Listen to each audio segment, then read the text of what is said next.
Sonic's ultimate goal. Gotta call my team back at Old Knot Hole. It's Sonic and the Freedom Fighters. Sally the princess, one of a kind. Bunny always there to get you out of a bind. Rhoda the genius looking through the archives. And Tails flying fast, got dreams sky high. Antoine's a jerk, it's Sonic and the Freedom Fighters. Hey all, welcome back to the Archie Sonic Digest. Man oh man, do I have a show for you. But before we get into it proper, let's introduce this week's guest. Let's give a big round of applause for YouTube's favorite boomer, host of the loudest podcast, Asterios Kokonos. How you doing, my man? Hey there, kids. I love Sonic. I love him, that adorable blue little son of a bitch, rolling himself up into a ball and throwing his body at you. Love him. Love these comics. They're smart. The thing I like about these comics is that they're great. They're great and smart, and they're not a middle finger to the continuity of the video games at all. No, if there's one thing I don't want, it's a fun little blue guy running around with his friends. I want some sort of horrible, like, World War II riff. Just a terrible, terrible kind of resistance, freedom fighter riff. And why, also, why have 7 cast emeralds when you could have 1,000? 10,000 of them. Yeah, this makes sense. All right, so tell me about these comics. So, the first set of comics we're covering is actually a Knuckles-focused miniseries. Another one. Oh. This is the self-titled Dark Legion miniseries. Now, Asterios, with a title like that, can you imagine what exactly we have in store for us? Okay, hold on. It's the Dark Legion. Mm-hmm. I assume that the Dark Legion is like a bunch of, not robots, but kind of like weird genetically engineered guys that are made up by Dr. Robotnik to fuck with shit. Ooh, you were real close, but you veered it off when you talked about Robotnik. There are non-Robotnik enemies in this? Of course there is. It's a comic book. I don't know. They gotta, like, spice it up a little bit sometimes. I don't know. Okay, who's the bad guy? We'll get into that right now. So, we open with Knuckles. After dealing with Enerjack, he now wants to learn a little bit more about his ancestry. You know, and you wish it wouldn't take Enerjack to get the guy to give a shit about his family. But it did. It took Enerjack. Speaking of which, we are opening up. We see Knuckles' father on his, like, holodeck monitors looking across the island. And he starts seeing some flying saucers coming into view. And he recognizes them as who other than the Dark Legion. We see then Knuckles and Archimedes, who Asterios, just so you know, is Knuckles' like right-hand man. He's also a fire ant. Archimedes? Archimedes. Why do all the echidnas have weird Oh, he's names? not an echidna. He's a fire ant. Why do all the people from Echidnaopolis have weird names? Just roll with it. Okay. So, Archimedes is now getting a signal about Knuckles' dad about the invasion. Archimedes has no idea how to tell him. On account of the fact that Knuckles doesn't know his dad's alive, that's a complicated story. Okay. However, Knuckles sees them coming in. But before he actually deals with that, we cut to a flashback. To Dimitri and Edmund originally presenting their plan to drain the Chaos Emeralds. And we switch to the perspective of their kids. Stephen Wolf and Menkiner is Dimitri's son. Stephen Wolf is Edmund's son. So they're seeing their dads flop and they're like, man, what an L. And and we are seeing like all the echidnas throwing away their tech. And obviously some echidnas are not very happy with this very democratic decision. And some are complaining they don't want to give it up, blah, blah, blah, blah, blah. They're taking their stuff. And Dimitri's son, Menkiner, he is complying with the mandate, but... So Menkiner is listening to the mandate from Dimitri. Not Edmund, but like the science ministry. We'll get to that. We will get to that. You can't answer any of my questions the moment I ask them. No, I gotta set something up. I'm just asking you. Oh, what? Is their names gonna spoil it? Are their names George Washington and Abraham Lincoln? Like, what the hell is knowing their names gonna... God damn it, that'll really throw the story right off the rails. Okay, look, I'm going to be honest with you. Like, they're actually never named. I was throwing you Yeah, for a you loop. can just tell me. It's okay. All You right. can tell me. We're all friends here. Yes, we are. Menkeener, Dimitri, Enerjack, and all the rest. Knuckles. So, he goes back into his house and says, that was fine and all, but I got no need for antiques. I got state-of-the-art. As he has a little hatch going into his nefarious lair. So, out of the flashback, back to real times, the drones are flying in on Knuckles and Archimedes.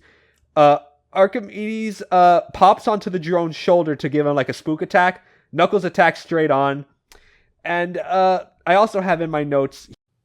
Did you mean sneak attack? Well, no, I Because said you straight said attack. spook attack. Do you mean like he's gonna scare them to death? Like he's Archimedes gonna give did a spook big, attack. spooky, scary. Archimedes did the spook attack because he also has the power to teleport. So there is a spook attack. There's a spook attack. Knuckles does the straight attack. And in my notes, I have Knuckles saying, quote, "It's crunch time," a catchphrase that Penders tried to force on that did not catch.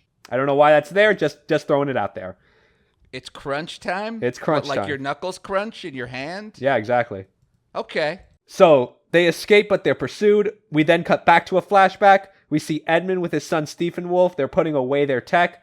Edmund's son is Stephen Wolf is warning his dad, like, hey, some people aren't happy about this decision. There might be an insurrection. Like, just giving you a heads up, Dad. To which Stephen Wolf then also follows a hooded figure into an alley and finds himself spying on a secret meeting, only to get discovered and shot at. Back to real time. Stephen Wolf, Edmondson, Dimitri, Enerjack. Keep going. So Knuckles reaches the Chaotix' boys to tell him, like, what's up and how are they going to deal with these invaders. But then they are attacked and they gain the upper hand. The boys are outnumbered and they just kind of run off. Then we cut back to the flashback. Stephen Wolf is flying away in a stolen UFO and is just shot back immediately. One of the hooded mooks saying, quote, "The Grandmaster wants no survivors." We immediately cut back to real world with Knuckles and the Chaotix surrendering due to them being surrounded. A mook tries to escort Knuckles elsewhere. He refuses. And the leader of these troopers comes up and tells him to reconsider, saying, "We have more in common than you think." And the leader of these mooks introduces himself as Kragok. Are you going to keep saying the word mook like it's Yes. a normal word? Yes. You can't just say thug or goon? Asterios, I'm afraid the word Minion? thug has implications nowadays. You know, the word mook isn't great. Well, I mean, what do you want me to say then? Minion. Okay, fine. Minion. Because you said mook like 6 times. Is that a word that you say a lot on the show, mook? No, this is the debut. This is the first. Because you're spreading those mooks like dollar bills at a strip club. I'm just saying, you're really dining out on that word mook. Well, upon seeing Kragok, we also see that he has a fully mechanical arm and says, "Join me, Knuckles. We can reclaim our birthright. Oppose me, and you can call me your worst nightmare." And that's the end of Dark Legion number 1. Kragok, Enerjack, Dimitri, what Onion Son? What are these other? Edmund and Stephen Wolf. Edmund, Stephen Wolf. Glad you're taking notes. This will be on the test. Okay. All right. All right, so on to Dark Legion number 2. We have Knuckles awoken and is taken to Kragok. That's the first page, and immediately we're cut to yet another flashback of Moby and Fire Ants. They're talking in their little council about the Echidna, saying, "Hey, why the fuck did they decide? Why did they decide to have one of their own guard the emeralds, especially one that is the brother of the problem in the first place?" Which, I'm going to be real with you, that's a completely fair argument, and it's never brought up again. No, that makes sense. I mean, that sounds correct. And so this ant that is basically brought up that objection, his name is Christopheles, is sent to warn Edmund that his son was attacked. And then back to real life with Knuckles in the meeting with Kragok. Knuckles jumps over the table. He tries to choke him out. and have the minions really ganging up on Knuckles, saying like, "Bro, what the fuck you think you're doing?"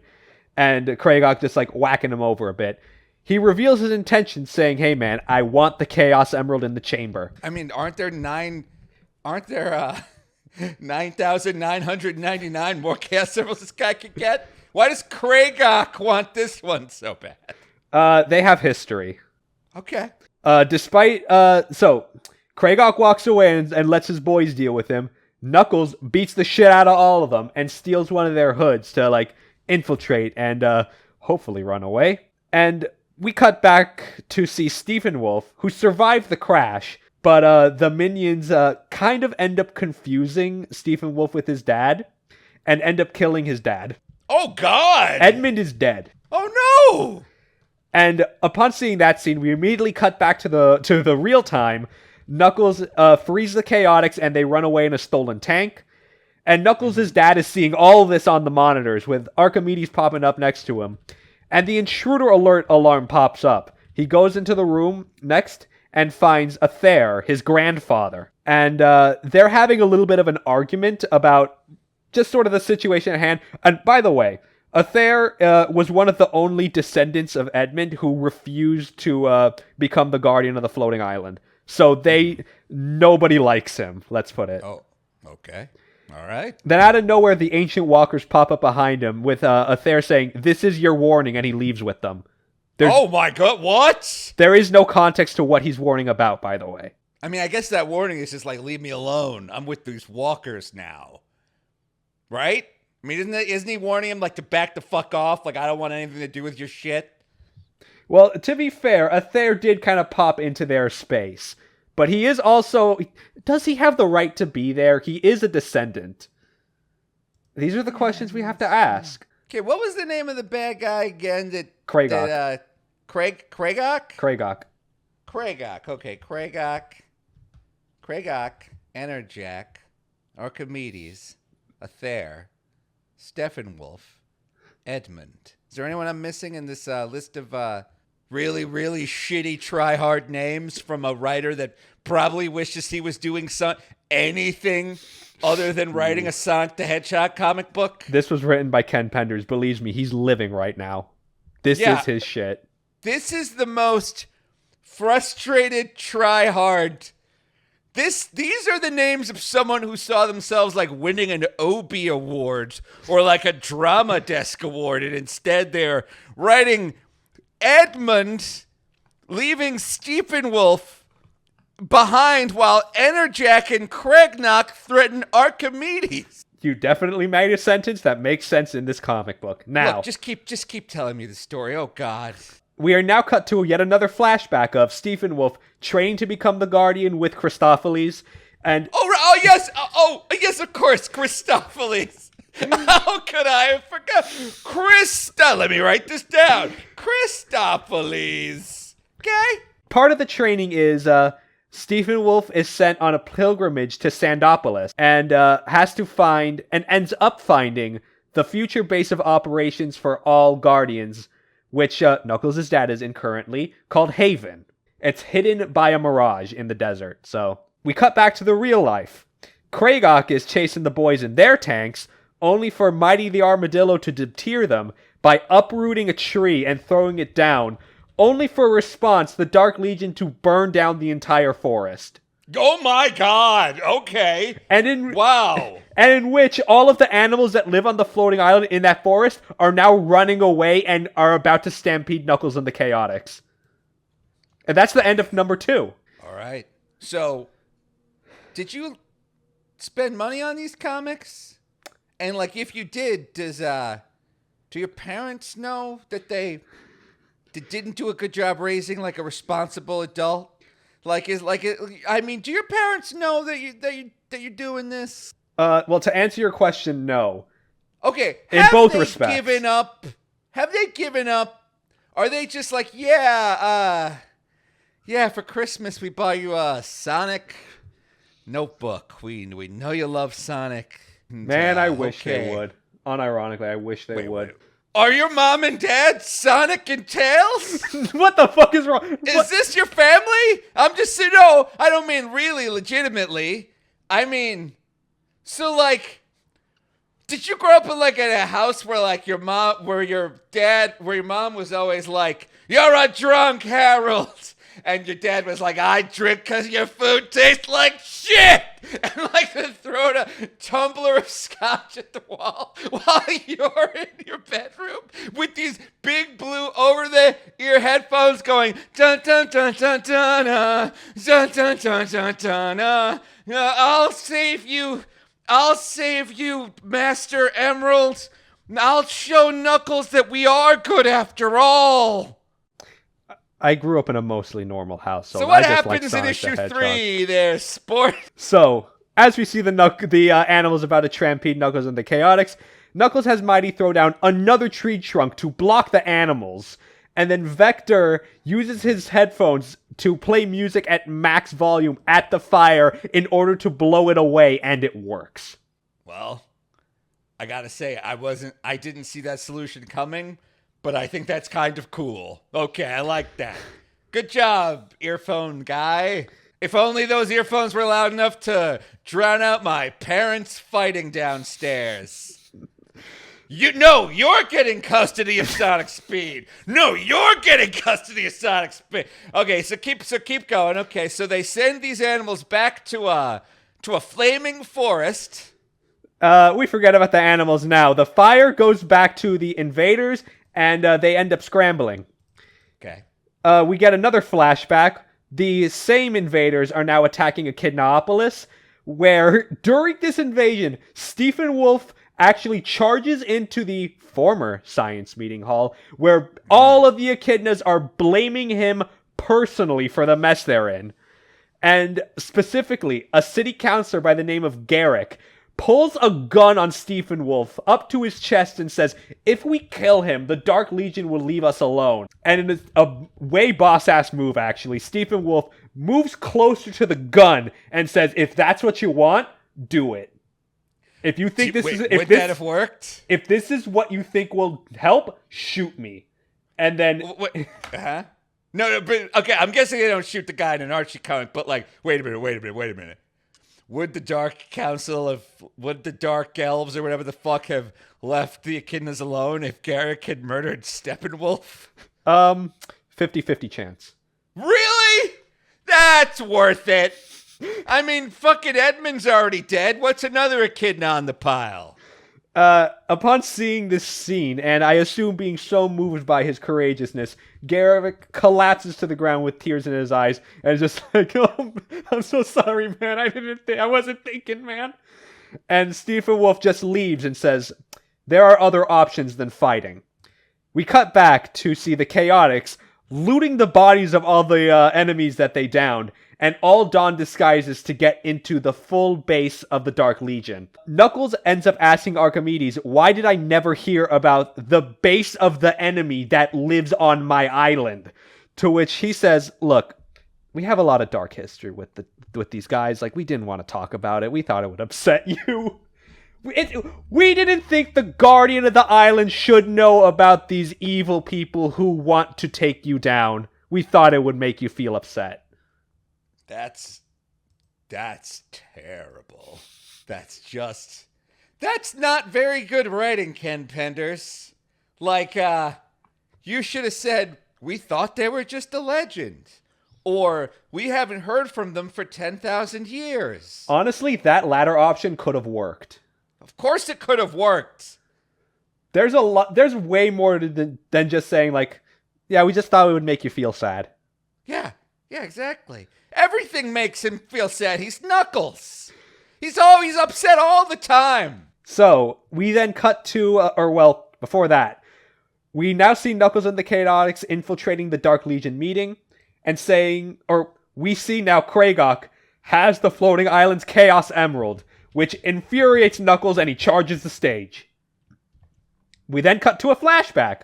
Stephen Wolf charging to the Dark Legion leader, and right as Stephen Wolf is about to be assassinated by one of the minions, the gunman who was holding the weapon was attacked, and reveals himself. And the leader of the Dark Legion saying to Stephen Wolf, "You could not have been trusted, you brought backup." Stephen Wolf, during their fight, unmasks the leader, and and in a shocking twist, the reveal, Menkeener, Dimitri's son. Big shock. I knew it was Menkeener. I fucking knew it. That little turd. I could smell that heel turd coming from a while away. So he started the Dark Legion as revenge for his dad's death, and he is doing what he believes will continue his father's legacy, which, just to set the floor, he wants to have Echidnas be the technological leaders again. Okay. So Stephen Wolf then, with his guardian powers, creates a warp portal, which sends Menkeener and the boys into a pocket dimension and banishes them. Well, look, I can understand sending Menkeener into the pocket dimension, but it seems like a little bit of overkill on Stephen Wolf's part to banish the Chaotix. Unless this is happening in a fucking It's a flashback. and oh, yeah, great. Yep. Okay. So Menkeener's in a pocket dimension. So are the Dark Legion at the flashback's time. And the Walkers? No, the Walkers are different. They're gone. Don't worry about them right now. Okay. Christophilles then pops up next to Stephen Wolf and saying, hey man, this is only the beginning of the fight. Who knows what's going to happen from here on out? And actually, this is actually a very nice shot. We see Stephen Wolf and Menkeener's profiles next to each other, and in the very next panel, we see Knuckles and Kragnot's panels, basically redrawn. It's actually a very nice touch, I think. We see Knuckles and the Chaotix now beating the shit out of the Dark Legion and Kragok, who ends up running away. Knuckles chase after him. He almost escapes, he does escape, period. But the building starts to burn down, with Knuckles' dad being the one to manipulate the electrical wiring and burns the place to the ground. And I have here in my notes, why didn't he do this in the first place? Yes. Knuckles ends up escaping out of the hatch. The Chaotix are waiting outside. They all say, Dark Legion's nowhere to be seen. I think we're good. Knuckles is he takes a heroic pose and says, we were unprepared for them, but next time it will be a different story. And that's the end of the Dark Legion miniseries. Next time my dad will burn his house down twice as fast. So, okay. I before we move on to the next comic, I want to ask, did having to move back and forth between the real time and flashback confuse you at all? Because when I was reading, it confused me. Yeah, that's the problem with this storytelling. Not Steppenwolf and Edmund versus Craig Knock and Enerjack with Archimedes, Aether, Christophilles, Menkeener, and Garrick. Look, listen, man. The problem is that there's 30 goddamn characters, each named stupider than the last. The problem is that there's a very simple flashback, flash forward, scenario that even a child could follow and should follow because it's a child's comic book. Look, listen. No, the problem with this comic is that it sucks. Okay, that's fine. The problem Fair with this enough. comic. But I'm trying to Echidna Science Council, the Echidna Science Council, Mr. Christophilles, Enerjack, Mighty the Armadillo. Hey, he's actually from the games. So come on. This is all so dumb. Look, I'm playing it by ear. The only criticism that I have right now is really just because I don't think that this flashback, flash forward really works in a comic format, but whatever. Maybe it's just me. Maybe I'm the only one that thinks, hey, maybe there's some merit to this story. But no, maybe we should all just return to Monkey and play Sonic the Hedgehog 1 and get the Chaos Emeralds and beat Robotnik and do that until the inevitable heat death of the universe. Yeah, you know what's fun? That Sonic video game. Yeah, it's a lot of fun. That is very fun. I like it. Fun to run around, collect rings. My favorite part is when I get to jump on the badnik and the animal gops out. It's fun. I like going super. It's awesome. Fun. You turn on yellow and shit. And I kind of like how they respect continuity between the games. There's that one game it opens where Sonic's yellow, and then he's hit by a single enemy and all his Chaos Emeralds fly away. It's good. And he just stands there and watches someone else collect them, and it's like, Sonic, what are you doing? What are you doing, Sonic? No, it took you forever to get all these things. So we will now move on to the first actual Sonic comic of this episode, Sonic the Hedgehog number 45. No. These were like Knuckles comics? Yes, actually, I forgot to mention that. The last 3 issues that we covered, the Dark Legion miniseries, were actually retroactively made into the first 3 issues of a full Knuckles comic series. Okay. Okay? All right. All right. Okay, look. Kids need an escape. Life sucks. They're like they don't have any autonomy. They're given a bedtime. They're told what to eat, what to wear, school picture day, report cards, like playground antics. It's like sometimes you just want to pretend you're an echidna, flying around using your head tails to float or something. He could fly, right? Or he could glide. He can glide. How could he glide? They actually explained that in the comics. He traps air in between his dreadlocks, and that keeps him afloat. Okay, sure. All right. Look, I'm sure the Echidna Science Council put a lot of work into developing that. Oh no, that's all I'm sure Knuckles, baby. Edmonds That's all and Knuckles. Craig Knock would be proud. Wait, he's the only one that can fly? It looks like it. Okay. I mean, or maybe that's like a guardian power or whatever. I don't fucking know. Is he the only guardian? Yeah. Well, yes. Seems like a real failure of foresight to only have one guardian. There's Seems like only you might one. want There's only two. one guardian at a time. Well, what happens when he has to go to sleep or take a dump? That's what the Chaotix are for. They're his brute forcers. They're not guardians. At some point, I'm going to ask for a promotion to guardian from one of the Chaotix. Because I thought the Chaotix were private detectives. Not yet. So they go from Guardians of Echidnapolis to private detectives. That's a real step down. Maybe they were just tired of Knuckles' shit. I mean, I'm tired of Knuckles' shit. Okay, so Sonic the Hedgehog, issue 47. 45. 45. Let's go. So I'm gonna cut right to the chase. The first story that we have has really nothing to do with anything, so I'm just gonna glaze over it. Uncle Chuck overhears that Snively and Robotnik are setting up a command base in the jungle, and they're setting up a robot called the Eco Destroyer. Sonic and Rotor go into the area to take care of it. They are arrested and kept prisoner by the local population, who are gorillas. And you mean literal gorillas? Literal gorillas, and that's also a joke. They are very militant. They're gorilla gorillas. Gorilla gorillas. I like it. I'm there. I'm with you. I like that. So Sonic, they eventually break free. They convince them that, hey, we're here to help, and then they defeat the giant Eco Destroyer, and they all go home, and the day is saved. Okay. That's the first story. The second story, we are now. Just real quick. Just real quick though. You think it wouldn't take so long to realize that that the two creatures trying to stop the Eco Destroyer are good. And I guess these girls have trouble trusting, and that's okay. We all do from time to time. I feel you. Yeah. Okay. So, gorillas. Story B, we're back to Knuckles, baby. Mm-hmm. So he's still looking for the Sword of Acorns, and he is now physically enslaved by 2 witches. He is seen doing menial chores while thinking a way to escape. However, he fails to do so because a fucking horse dude with a sword breaks through the wall like fucking the Capri Sun guy and just kills these goddamn witches. And which consequently frees Knuckles. And his name is Sir Connery. Do we know? Okay, I like that too. Do we know anything about these witches? Or wait, we're starting like Ed Manny Rez. Like we're gonna find out later. Like about these witches. Oh well, Knuckles was like in the middle of this quest. For long story short, he was told to find the sword. You have to go through these certain people, and these were one of them. Okay.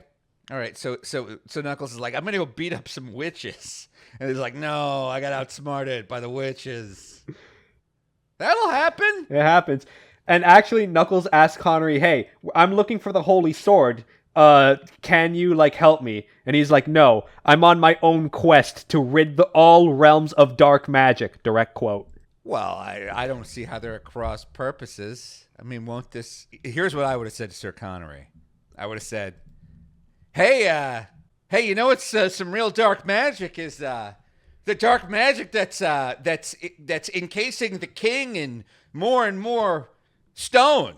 If you really want to take care of some dark magic, how about you help me save the king? Look, that's just what I would have done, though. Ironically enough, though, Connery points Knuckles to find the Sword of Acorns, wouldn't you know it, on the floating island. Wait. It's like in the Hangover where that guy was on the roof the whole time. The whole time. And that's Sonic number 45. Real simple, real easy. Okay. Sonic number 46, we're getting into some like heavy lore right now, okay? Okay. So, we're opening on a flashback. We see Uncle Chuck, not roboticized, all these skin, it's before that time. He's loading someone into a chamber. The narrator dictating that Uncle Chuck created a device to prolong the life of Moeans, and in doing so, inadvertently created an instrument of tyranny. Uncle Chuck directly saying, "The robotization process worked too well. Now my brother is just a mindless machine." So he was trying to come up with a way where you could put your brain in a robot that had lived forever. No, he was trying to turn organic life into machine. So that it would live forever. Yes. That's not a bad play there, buddy. I mean, we're trying to do that now with the singularity. I mean, these comics may have been a little bit ahead of their time. Here's the thing, though. We basically learned through this flashback that Uncle Chuck created the roboticizer. You mean the one that Dr. Robotnik uses? Yes, that's the one. The very one. Wait, this is Knuckles' like uncle or something? Sonic's uncle. So Sonic's... How ironic that Sonic must forever fight the creatures made by his own flesh and blood. The dark... We must fight the darkness within our own bloodline. Yeah, but here's the thing. Like, that fact is literally just glossed over because now we cut to the present day. Uncle Chuck, obviously now roboticized, showing the Freedom Fighters like his memory bank footage and says, "Robotnik stole my original roboticizer. I intended to use this for good, and now he's using it for war." That is just completely like glazed over. There's no conversation about that fact. They just move on.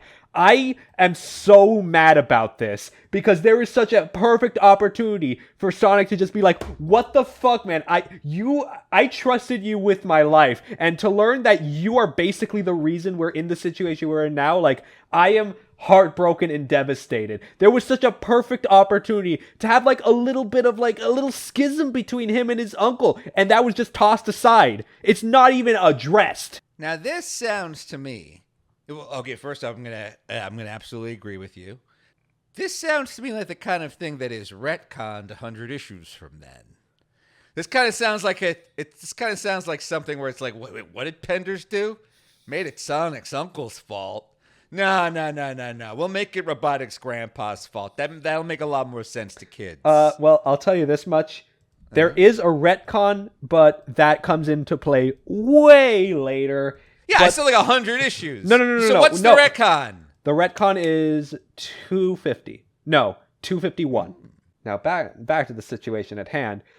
We see Sally late at night. She's talking to the Freedom Fighters about the situation, and she's really consoling Chuck about how like Robotnik goaded him into resigning as the King's science advisor, and ended up taking over in the coup later on. They then notice they're being watched during this meeting. And they're about to square up, but quickly they find out that they're actually the allies of the Freedom Fighters called the Wolf Pack. 3 guesses as to what animals they are. Gorillas! Wrong, they're wolves. What? Okay. Their leader, Lupe. So later on, we see Jeffrey St. John showing up, quickly makes out with Sally for the sole purpose of pissing off Sonic. Jeffrey also then immediately accuses Uncle Chuck of being a spy solely because he's roboticized, pisses off Sonic even more. They keep fighting, and Antoine activates to fight Jeffrey and stands up for both Sonic and Uncle Chuck and accuses Jeffrey of being a spy himself.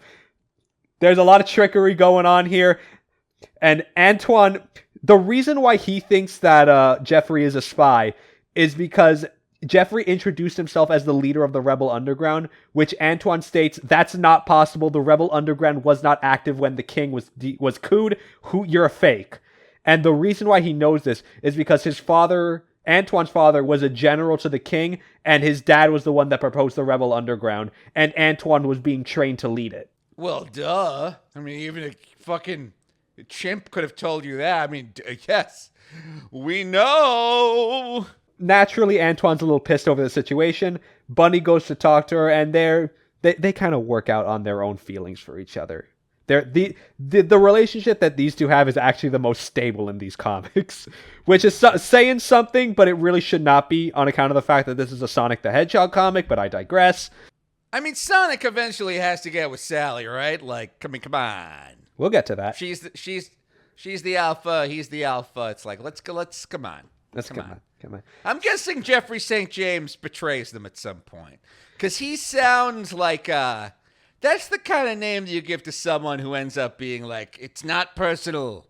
Like, Robotnik offered me a doomsday castle. I mean, it's interesting you point that out because in the comic he was introduced to, he was introduced as a double agent, but he ended up being a double agent. He's loyal to the king first and foremost. He's a triple agent?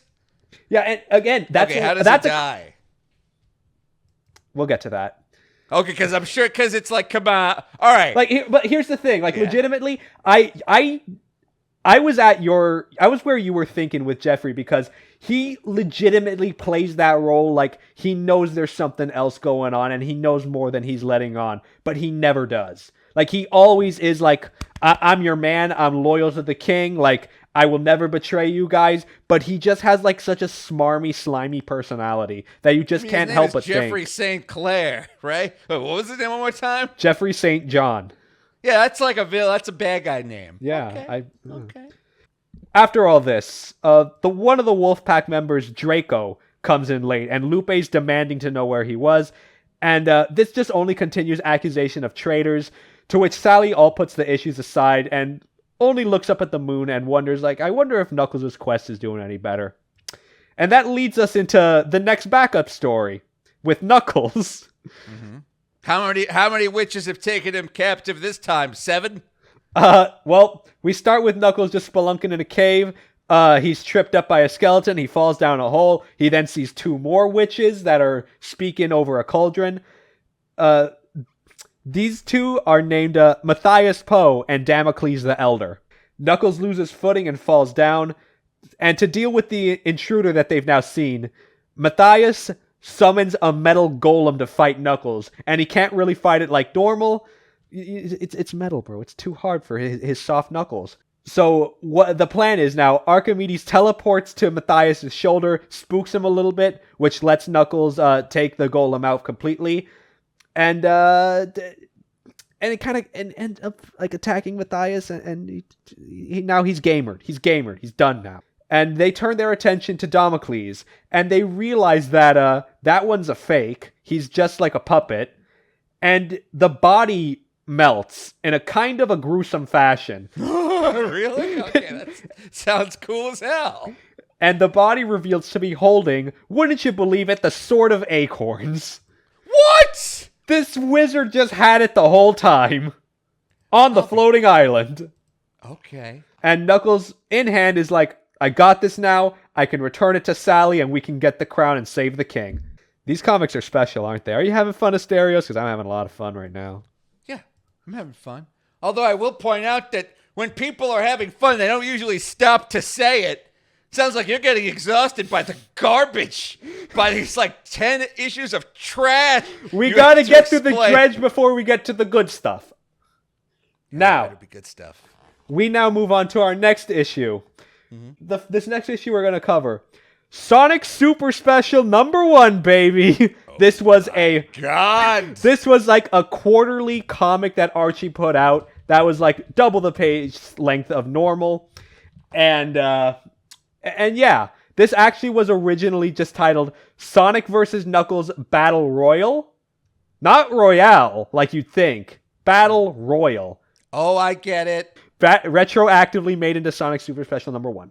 We begin with the freedom fighters flying to Angel Island. Knuckles invited them to get the sword. And also, they were also warned that there's a battle going on. They weren't getting a lot of details about that. They land, but they don't see any signs of combat until they're ambushed by the Chaotix, who say that they were able to fight the invaders off themselves with the raw power of the Sword of Acorns, and decide, we're gonna keep it. Wait, but they gotta save the king. That's their argument, and decide, well, the only way we can deal with this problem is to beat the shit out of you. They fight into a stalemate, the freedom fighters retreat. Fucking piss out of those guys. We got the king as a Jesus. Hey, sometimes the king's in trouble, guys. Sometimes the only answer is their fists. Well, yeah. I mean, look, he's named Knuckles. I want him to use those things. When the freedom fighters retreat, after a while, they end up ambushing Knuckles and the Chaotix, with Archimedes popping in saying that, hey, things are not as they seem. You might want to double check your situation here, Knuckles, but nobody's listening and the fight continues. And the battle culminates with Sally grabbing Archimedes, because remember, he's a fire ant. He's literally like this big. And for the listeners at home, let's say 6 inches tall. So she has Archimedes breathe fire, because he can also do that, Asterios. A very useful ant. Also has Dulcie, their dragon friend, breathe fire. The 2 fireballs clash, and then an illusion breaks. And they reveal that these groups that they were fighting actually were not as they seem, because the mastermind of the situation, one man, Mammoth Mogul. Asterios, when I say that name, what comes to your head? A man in his 20s who's wasted his life? Close. He is a primordial being from the era of the dinosaurs that was granted eternal life by the first Chaos Emerald and wants more power. He's already got eternal life and he's a dinosaur. It seems like he should be happy with just that. Primordial dinosaurs, always wanting more. The situation being that he had his boys, who he calls the Fearsome Foursome, to disguise themselves as either one member of the Chaotix or the Freedom Fighters to confuse the other group and make them fight for no reason. Mm-hmm. Mogul reveals that he has the Sword of Acorns and is like, what are you going to do about it, little boy? And Sonic and Knuckles fight Mogul for the sword. Archimedes uses Knuckles' spare Chaos Emerald to basically blow up Mogul and finish the battle. They win. It's really anticlimactic.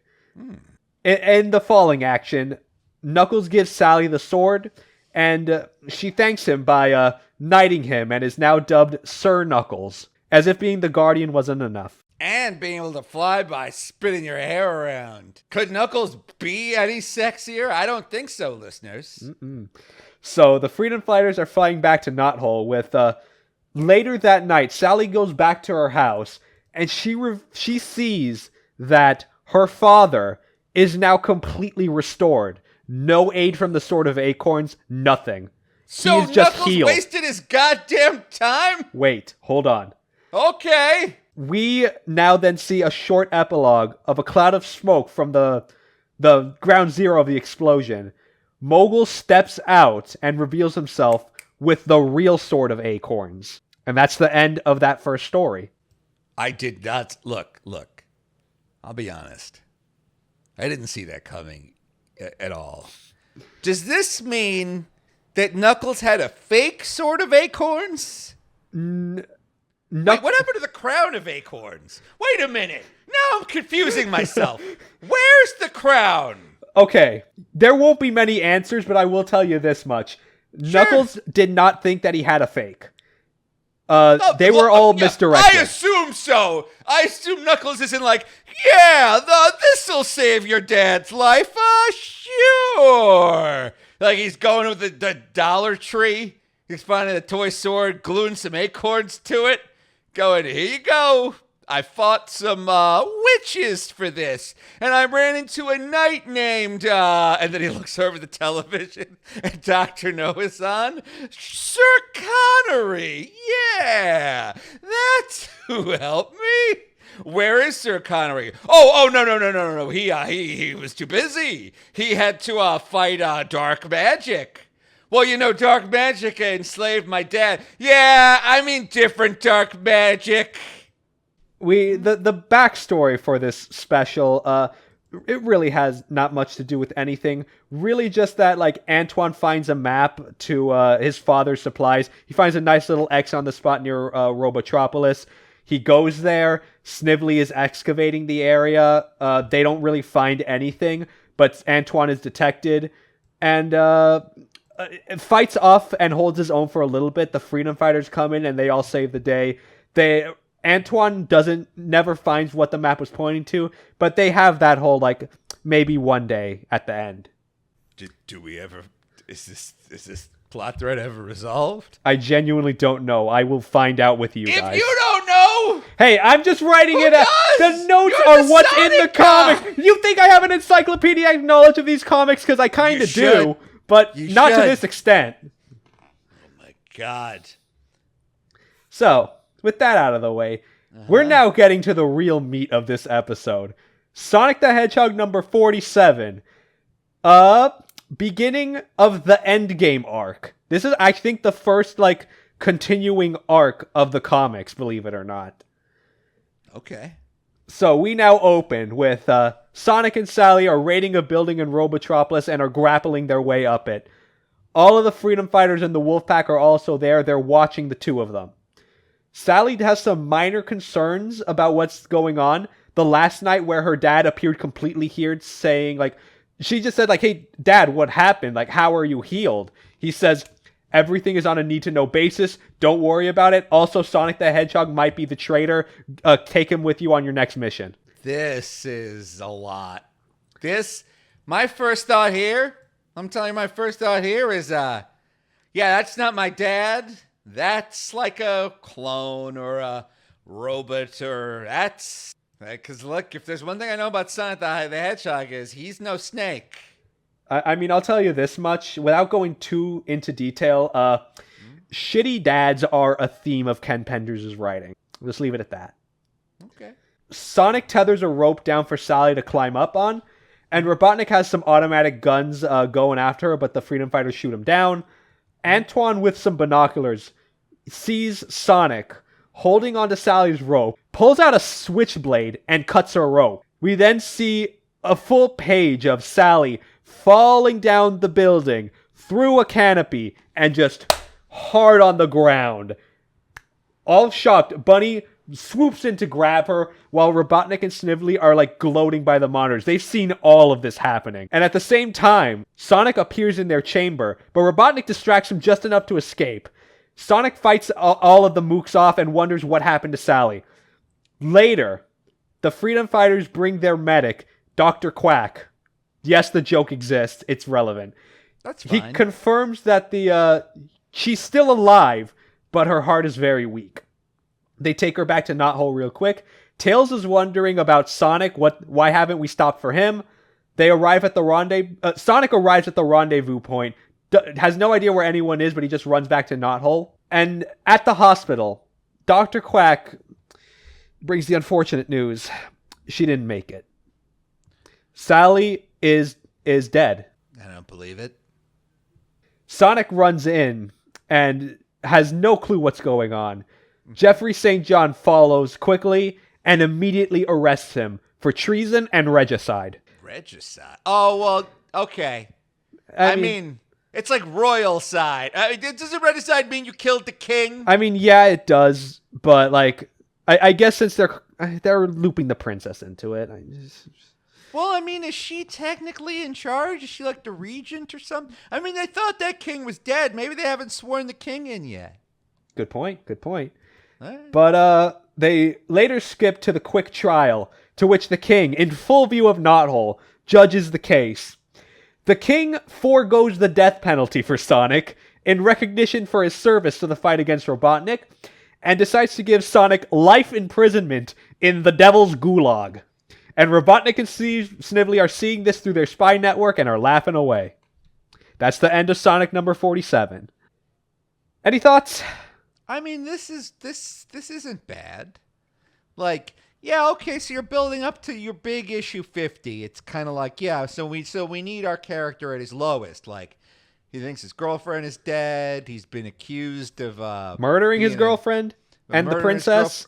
Yeah, and also the guy to arrest him is like the guy who like has stolen his girlfriend, and so it's just like, yeah, I mean, so Sonic's got to kind of get it in both holes for a while.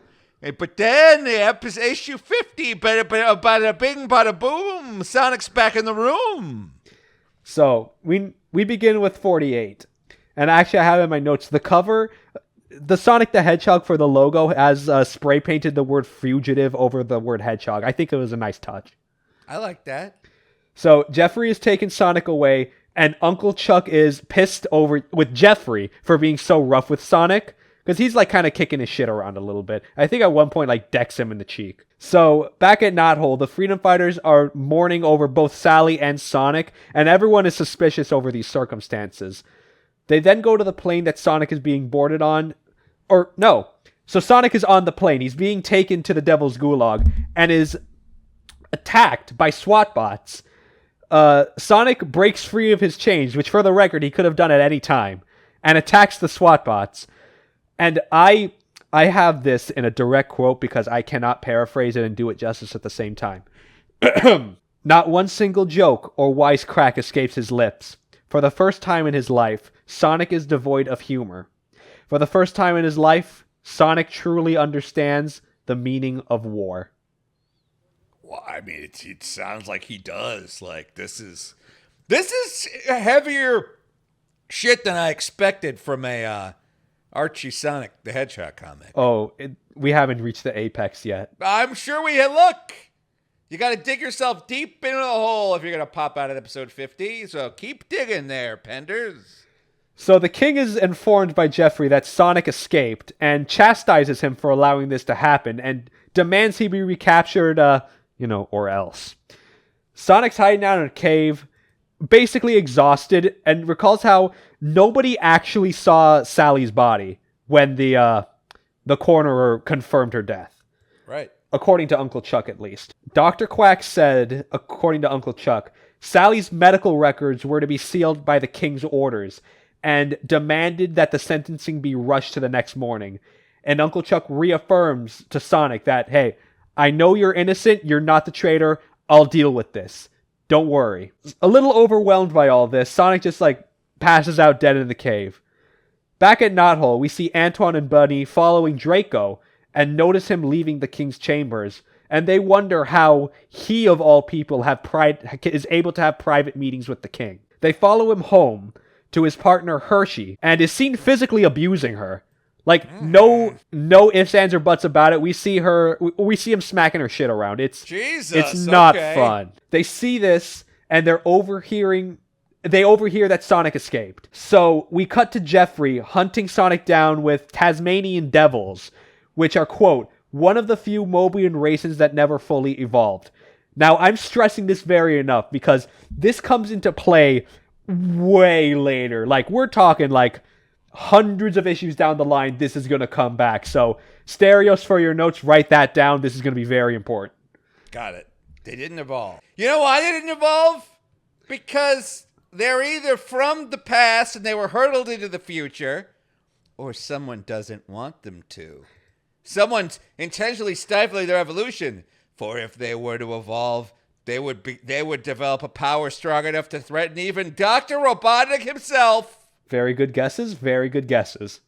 So, Sonic realizes he's being tracked. Jeffrey catches up with him, and they spend 2 pages fighting each other until they fall into a ravine in the cave.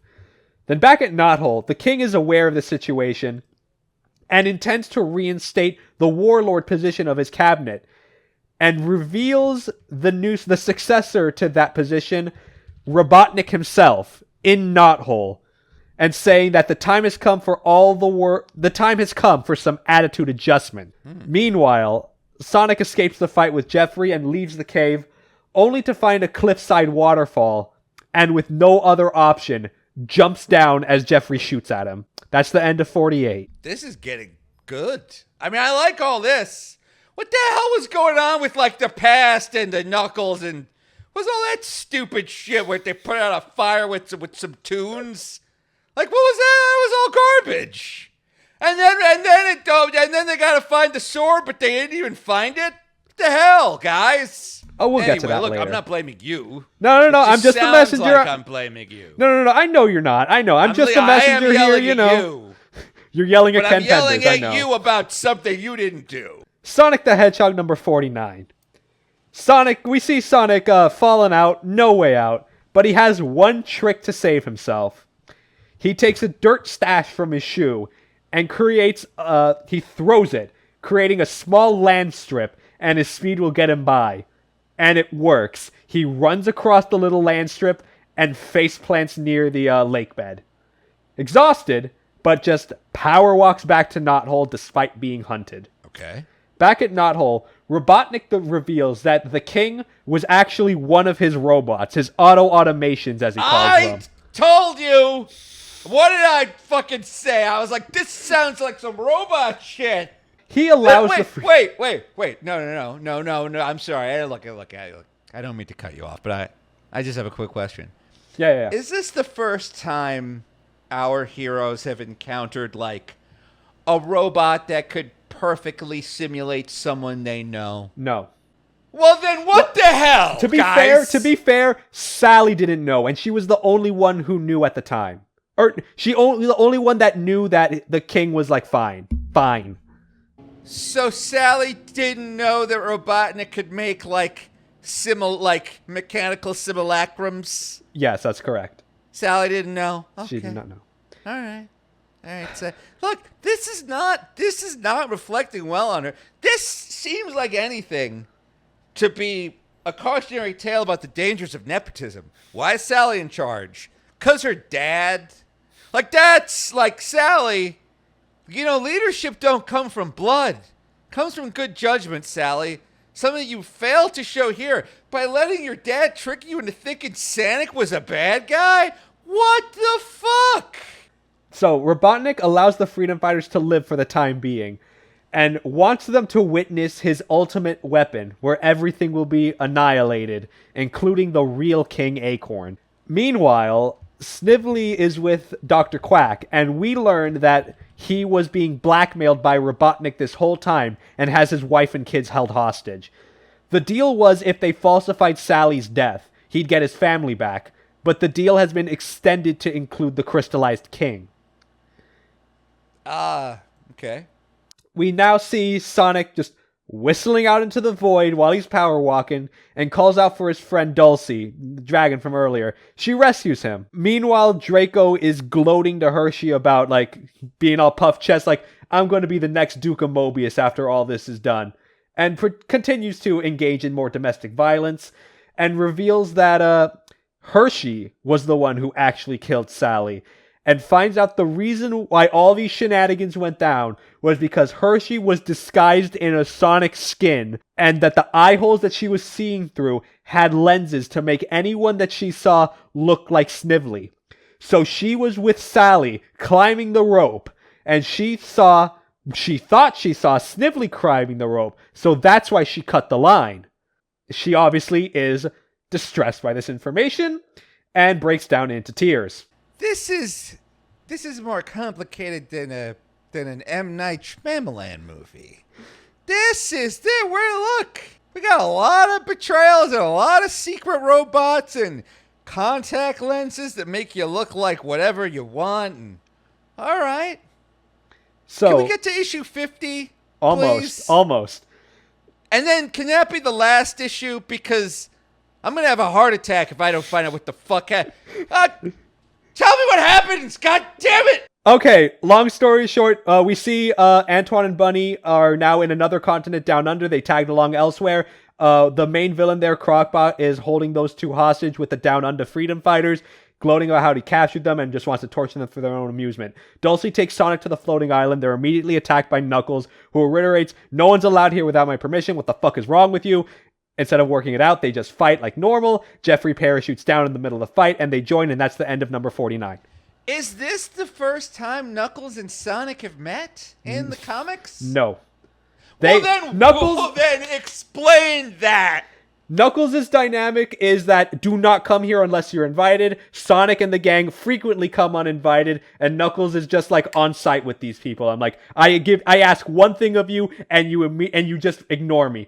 Now what do you want me to do? You want me to just take it like a baby? No, you're meeting my fucking fist, brother. Okay, but every time, shortly after they start fighting, Knuckles agrees that it was a good idea for them to show up, right? No. What? Knuckles is never convinced that it was truly an emergency? He's goaded into it, never convinced. Okay. Yeah, I kind of like that. He still stands by his principles. I kind of like that. And now, we, with the end of issue 49, we now move to our final comic we're covering. I give you Sonic Super Special number 6, Sonic 50 Director's Cut, which I just so happen to have right here in my hand, boys. Oh my God. He really got it. It's got a card stock and a polymer bag. This is why you pay on Patreon, folks. Oh my God, it's Sonic 50. Holy schmoly. Would you like to describe the art you're looking at for the cover of Stereos? Yeah, it looks like It's kind of hard to see. I can't really see it, I'm sorry. Just you describe the cover. Well, the cover, we see Sonic and the gang. We see some familiar-looking hedgehogs as well. We'll learn about them later.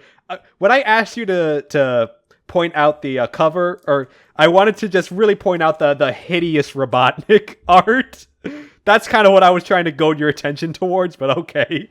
I can't really see it. I'm sorry. There's a light is shining on the polymer cover, and it's creating a blinding reflection that would down a pilot in a second. Yeah, I mean, I don't know. Look. It's a little goofy. Yeah, look. It looks like trash. Yeah, most comic books look like trash. They're for children. But I point this out because we begin with the writing For Whom the Bell Tolls. We open with a foreword by Ken Penders. Basically, everybody who's ever worked on these comics in some capacity was involved in the making of this comic. We have writers Carl Bowlers, Mike Gallagher, Kent Taylor, Stephen Butler, artist Patrick Spazatine, Manny Galan, Dave Manak, Art Mawini. Everyone who's ever worked on these comics to this point involved themselves with this, which is very boss. That's cool. I do like that. And in the foreword, I'll just read you verbatim. More often than not, a story is told. All that remains is the finished, accepted version. The bad as well as the good expressed for all to see. Very rarely does the creator have the opportunity to revisit the creation and tinker with it until the finished account is the version it was always meant to be. Endgame was a story about the ultimate battle between the forces of good, in this case Sonic the Hedgehog and the fellow freedom fighters, against the forces of evil, Dr. Ivo Robotnik, in which case the final outcome would determine the future of Mobotropolis, to say nothing of Mobius. Here now for your enjoyment, the final act, showcasing Sonic's finest hour. This guy's setting expectations really high for his work. I wouldn't do that. I'd be like, hey, I don't know, I wrote a comic. Maybe you like it, maybe not. Let me know what you think. And then you read it and you're like, this is pretty good. Oh, thanks. Yeah, I wrote it. I got all the other Sonic guys. We all worked on it together. Not just like, this, what you hold in your hand, we considered calling the Bible too. Truly a transformative, not since the Ten Commandments themselves, hath script upon the parchment. Had so much influence on mankind's development itself. Like, okay, Penders. All right. What do you got, Penders? We begin on a quick flashback, dream sequence actually. Julian of the House of Ivo being chased by unknown assailants. He mentions that his scheme was perfect, but the timing was off. He then trips into a puddle, knocked out. The chasers are overlooking him and continue on. We then see two hedgehogs by the name of Charles and Jules mentioning they've never seen the Overlanders turn on one of their own, and they just might be who they need to win the war. Oh, okay. They take him back to Mobotropolis. Julian's talking to the king, mentioning that his people intimidate with sheer numbers, but they can be overwhelmed in a direct attack.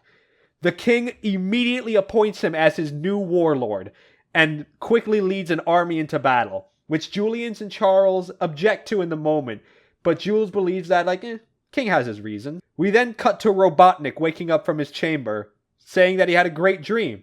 The SWAT bots woke him up because they captured an intruder, expecting Sonic, but actually an Overlander male.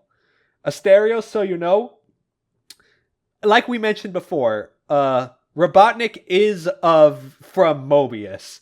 Right. He is one of these Overlanders. What? They look exactly like humans, but the only difference is that they have 8 fingers instead of 10. That explains why he's got 8 fingers. It doesn't explain why I should care, but it does explain why he got 8 fingers. Wow. So, Robotnik uses the intruder, the Overlander sees Robotnik and recognizes him as Julian, and never thought that they could be the same person.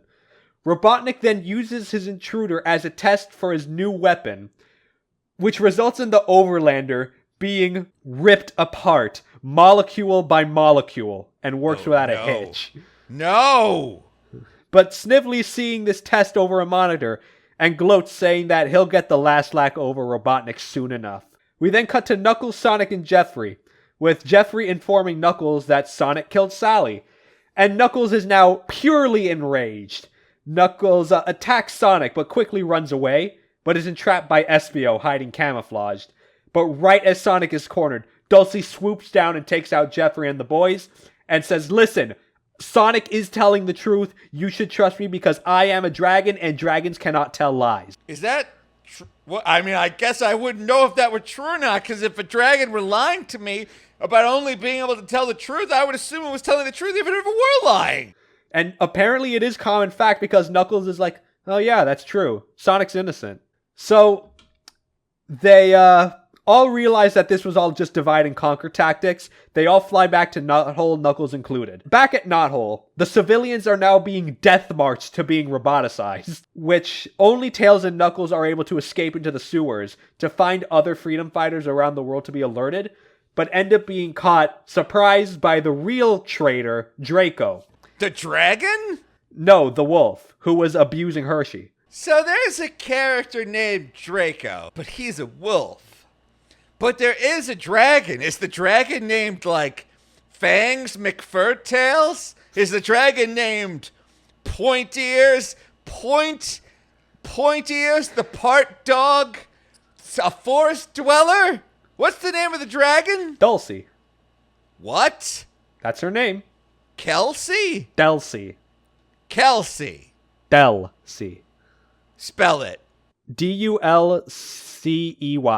Oh, okay. That's not a bad name for a dragon. Yeah, that's fine. That's fine. Upon this scene, we now flash to Down Under. Bunny and Antoine blow up their cell with Bunny's limb enhancements, and they go to the loading dock and attack Crocbot. They hitch a ride on a ship and let the Down Under freedom fighters deal with that situation. At the same time, Crocbot is contacting Robotnik, saying I'm dealing with an uprising right now, but the materials you need for your weapon, they're on your way. You're good, bro. This weapon, let's call it the Ultimate Annihilator, shall we? It's Metal Sonic! Ooh. Is it? It's not. The Ultimate Annihilator is a cannon, which we'll get into later, but... Wait, in issue 250, when they retconned and rewrote everything, did they make that canon non-canon, or is that canon still canon? That canon is non-canon. Oh my god! They retconned the canon? Yeah, it sucks, man. It hurts me every day.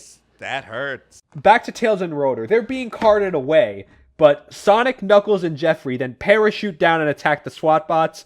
With all that going on, Draco escapes. Sonic quickly chases after him. Back to Antoine and Bunny. They're crashing the blimp, and They find a data file that Robotnik reported talking about how he developed the Ultimate Annihilator and how he intends to use it over Knothole and kill the civilians and the freedom fighters once and for all. So it kind of seems like the thing you wouldn't really need to Explain? put in a data tape. I mean, it's like, yeah, it's Robotnik. That's always his plan. I mean, does he put that in the data tape every fucking morning when he wakes up? Like, this'll be... I got big plans today. You'll never guess this, diary. You'll never guess what I'm up to. I'm going to kill the freedom fighters today. Well, I know, diary. You probably just pooped your diary pants, but clean yourself up. Draco's running away from Sonic now. He encounters Hershey, and she claws him and beats the shit out of him. And also, Hershey's a cat, so that's... She beats the shit out of him out of revenge for using her, going as far as to grab a large rock with the intent to bash his head in. Oh my god. He dodges this and runs off, with Hershey screaming, "You won't get away that easily," and nails him in the head with another rock. Sonic sees all of this, confronts Hershey. She admits she was the one who killed Sally and explains the situation while in tears. Now we cut back to Robotnik. He's informed that the supplies arrived, but Knothole was liberated. Snively warns him about Sonic arriving on a base, but the automated system will take care of him, so you're good. Said automated system turns out not to be so good on account of the fact that Sonic uses a new skill Uncle Chuck taught him, which was to...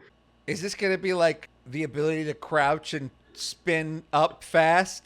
Oh, wouldn't that be nice? To to launch yourself like a ball from nothing? He modulates the frequency of his speed to create after images and confuse the security system. Okay, that's cool. That's a cool ability. So Sonic breaks in. Snively is like all squared up to fight him, but Sonic fly kicks him and breaks Snively's spine and just keeps on running. This happens like one panel. I love it. That's cool. Sonic bumps into Antoine and Bunny, and they warn him about the Ultimate Annihilator, and they just run off to buy them all time. They find the cannon, but they're too late. A hatch opens, and the cannon launches energy into a satellite up in space, with Robotnik declaring Stage 1 complete. Wait a minute. This cannon's like, they can't just fire the cannon at the forest? Into a reflector. They gotta fire the cannon up into satellite, and then the satellite's gonna fry the forest. Okay. Stage 2. Stage 2 is to launch the energy and nuke Knothole, to which Sonic catches Robotnik up and rushes in. He overwhelms Sonic with SWAT bots, but while Sonic is distracted, launches the beam over Knothole and ends up destroying Knothole. Direct hit, killing tens of thousands, including the freedom fighters. That's pretty cool. That's very unexpected for a Sonic. I mean, I'm sure they're going to like fix it, but still, that's pretty cool. So Sonic naturally goes ballistic, destroys all the SWAT bots in an instant. Fat bastard's neck. I'd crack that egg all over the I'd curb stomp that big fat egg, rip off his mustache, and floss my taint with it. Oh, the things I would do to this guy. He destroys all the SWAT bots, charges after Robotnik. Antoine and Bunny are finished sabotaging the cannon a little too late, but okay. No! With the security system, what they did specifically, they put in like a little mini nuclear reactor into the cannon itself to overload it. The security system warns that it now has a 99% chance of destroying everything in its radius, and Robotnik saying that all he wanted was to eliminate Knothole, and all that's left is to kill Sonic. Now, with both combatants feeling like they have nothing left to lose, they just exchange blow after blow. No words are being expressed here, just raw carnage.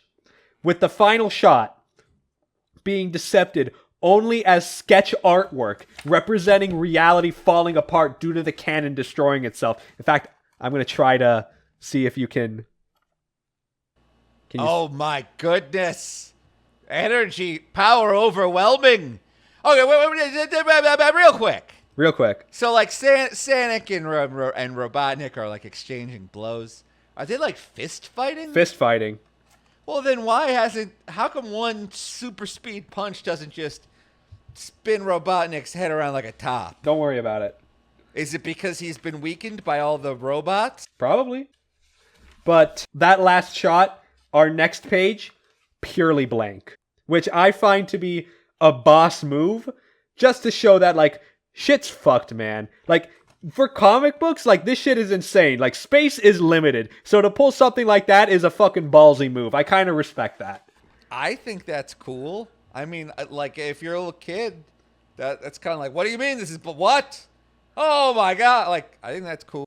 Yeah, it is very, I genuinely like it. Like, I'm not being sarcastic or anything. Look, I like a lot of this. I like a lot of this.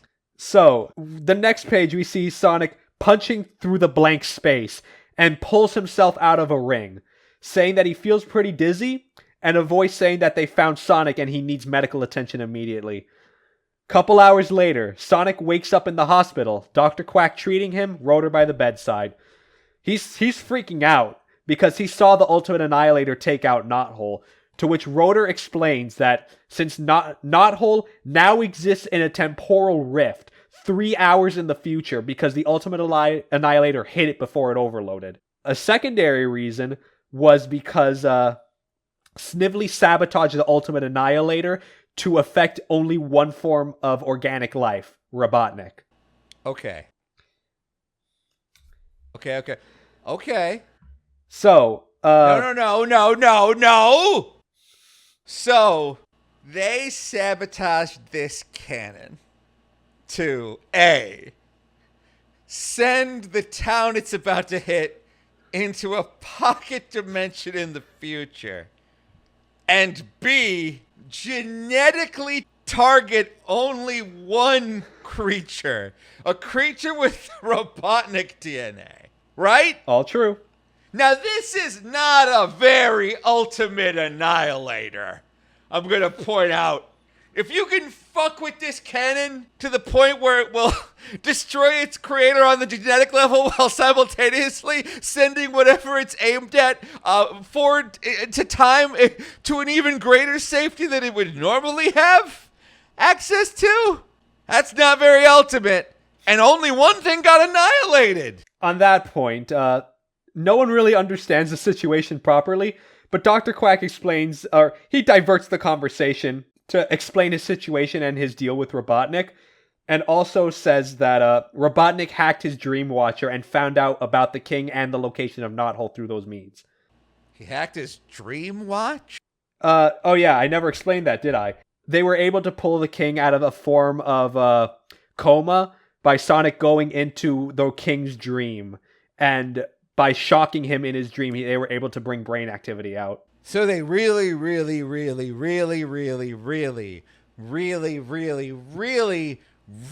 didn't need that sword and that crown. No, they did. Like, all they did was get brain activity out of him. He was still crystallized. So the crown wouldn't have done it? No, the crown crown this is. The crown would have done it. It was just like that it was just a thing that they did. Just to make sure he was actually alive. Because they thought he was brain dead. So the crown would have done it? The crown would have done it, yes. So you're telling me this guy's like, shows up after like the criminal's caught and in handcuffs, and then he like kicks him when he's on the ground, and he goes, I help. I'm a hero too. Yeah. Quack explains that the reason he was in this situation is because he was kidnapped and originally replaced with a robot duplicate. Robotnik demands his services as part of his final plan. And he refuses. He kidnapped his family or whatever. That's fine. That's a good reason to turn Snake in a kid's comic. My wife and kids were kidnapped. It's like, yeah, okay. That's fine. That's understandable. But then why also replace him with a cyber duplicate? If you have him compromised, and just to make sure you do what I tell you, I'll send in a robot that looks like you. Then why kidnap? Whatever. Just seems like you could have just kidnapped that guy and replaced him. You didn't have to also kidnap the family. It just seems like, it seems like they're doing just a little, you know what they call it in the advertising world? Seems like they're over-servicing the client. Mm-hmm. Robotnik is just that evil. That we just have to drive that home. No, he's evil. You're not wrong. That's evil as shit, bro. So, Sonic asked about Sally. Dr. Quack says that Sally nearly died from her fall, but is in a coma. There's always a member of the royal family in some kind of fucking coma. Why do they put the acorn crown on her, huh? Genius? How about you crawl inside her head and zap the electrons like you did that old man? Sonic, upon learning this, jumps out of the bed, blazes past the freedom fighters, and goes to the center of Knothole, where her casket is being held on display. Okay, so she's like, so there's like it's a Snow White thing, like they're doing like a living. Got it. Okay. Good catch, because Sonic opens the hatch, kisses Sally's cheek, and calls out to her saying, I love you, wake up. To which she does wake up, and asks Sonic, what did you just say? Sonic yanks her out, full page spread of them smacking lip, with Sonic just saying, I'm happy to see you again. Wait, let me see these pages. Goodness gracious. Yeah. She's real nude. Like, we haven't really talked about that. I know we've talked about that on my show, but it's like, this lady's really not wearing a lot of clothes. She has a vest on, you just can't see it in the art. I know. She's got a vest on. I'm just saying, put some pants on, lady. Hey, fair enough. All right. So, True Love's kiss breaks her out of a coma. So anytime someone gets hurt in Knothole, Sonic should just fucking make out with their corpse. Yep. Like if like that'll. Why didn't Sonic just kiss the dad if his fucking kisses fix brain damaged royals? Who could really use some of these kisses? America's politicians. I agree, 100%. So, with that out of the way, we have a quick epilogue of Where Are They Now? I can't believe you made me talk to you for 2 hours. Like, that's on you, buddy. Do you normally do this to your guests? Yes. 5 issues an episode. You gotta cut it in half. No, fuck you. This is too much. This is too long. Look, I'll be real with you. This normally doesn't run this long. It's because we had a long pre-show. That's really it. Oh, it's normally only an hour and a half of talking about garbage. Yeah. Okay. So, final epilogue. You know when I have guests on my show? 10 minutes in and out. Yeah, well, 10 minutes in and out works for you. Me, I'm here to inundate people about these fucking comics. If I have to bear the burden of this knowledge, I'm passing it on to other people. Look, I'm not saying don't go deep on these comics. I'm just saying if you did 5 issues an episode, then your guests would... And I'm the only one who's telling you this.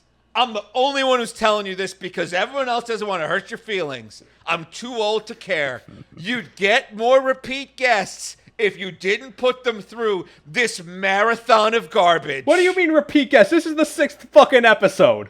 Well, count them up, count them down. How many of these 6 come back? Of this 6-pack. Oh, I can't believe you're acting like, no, we have to do 10 issues. We've always done 10 issues an episode. How many of these podcasts have you done?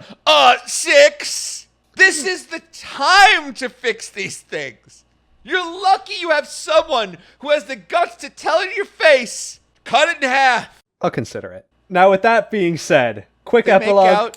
They make out. We have a quick, fast epilogue. Dr. Quack is exonerated. They're all looking after the king. Hershey was pardoned for her crimes. The freedom fighters have a nice victory celebration. Jeffrey was reinstated as the head of the king's secret service. Draco was sentenced to forever prison.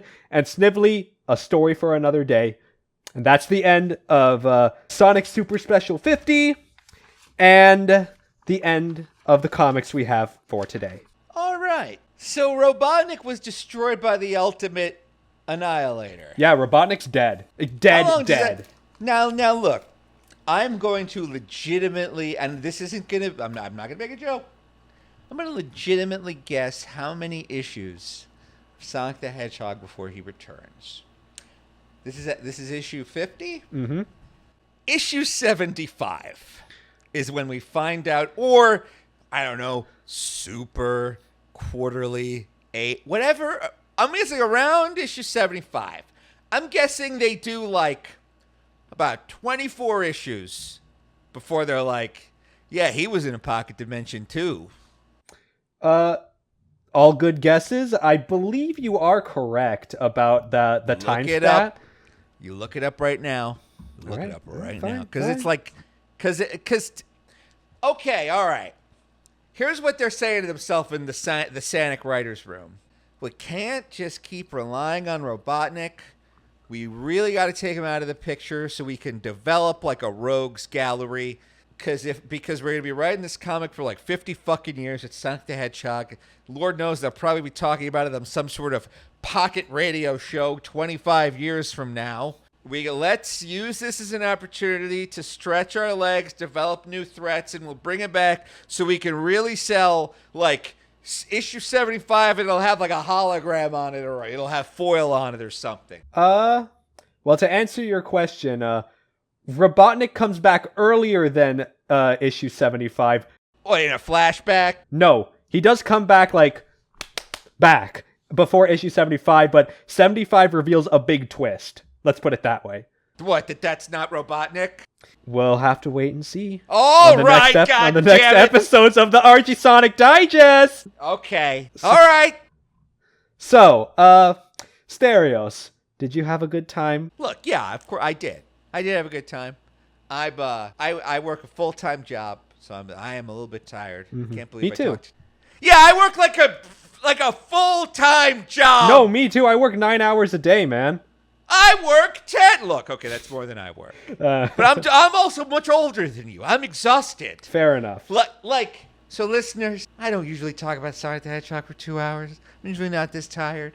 I'm fucking hallucinating. I'm so goddamn tired over here. If you want to hear me less exhausted, you listen to my show, The Loudest Podcast. You can find it on Spotify, YouTube, iTunes, Google Podcasts. Wherever fine podcasts are sold, you search for The Loudest Podcast, and you'll hear me, Stereos Kokonos. Thank you for having me on.